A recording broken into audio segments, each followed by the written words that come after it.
Oh dear. Move, lizard. Come on, buddy. I don't know if you can see them. They're all over.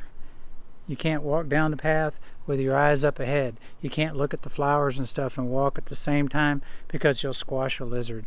And there's nothing worse for ruining your day than squashing a lizard. Lizards are my friend. I speak to the lizards sometimes. I've always liked to just sit there and we communicate, you know. Of course, it's not like I'm not stupid. I mean, lizards don't talk. If they did, it'd be like, "Hi, please don't step on me." Some little squeaky voice you could barely hear, I'm sure. But but we communicate, you know. It's like I think they talk to me. Like these lizards here, they do this. That means yes in lizard talk. And then they do this thing with their throat.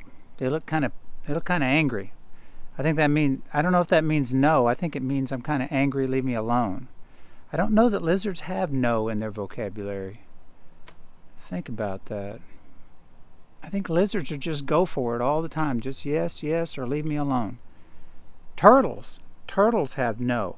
See, they just pull everything in. That's no. That's like a definite no. Like, no, go away, no. I'm not sure about lizards. Anyway, lizards are cool. I've always liked lizards. We have lots of lizards around here, and I feel terrible when one of them gets squished.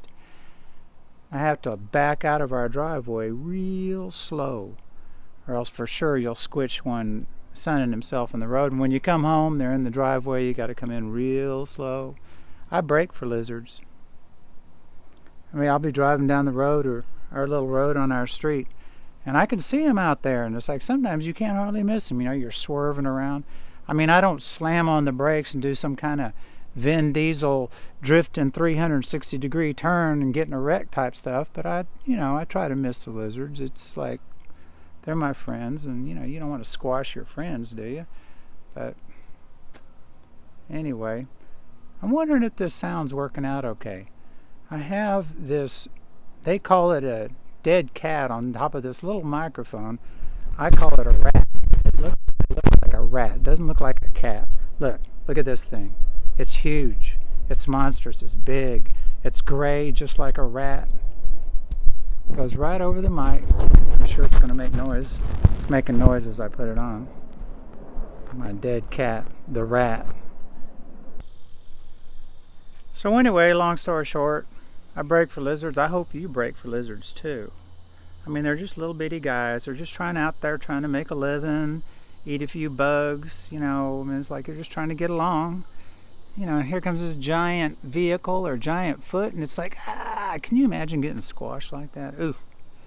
Anyway, I mean, I'm not some tree-hugging hippie, don't get me wrong. You're looking at the hair, aren't you?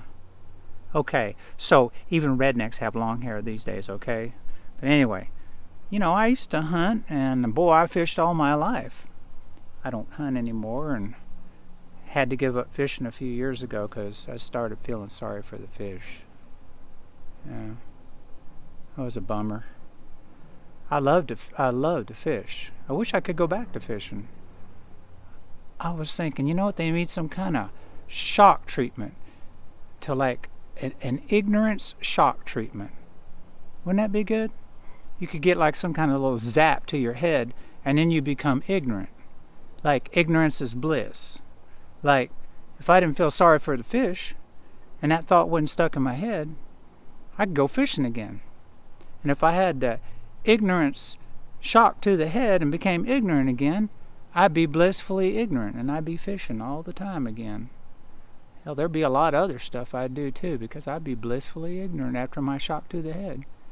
But I don't know even why I say that. There is no such thing. So anyway, my message for the day is brake for lizards. They're just trying to make a living.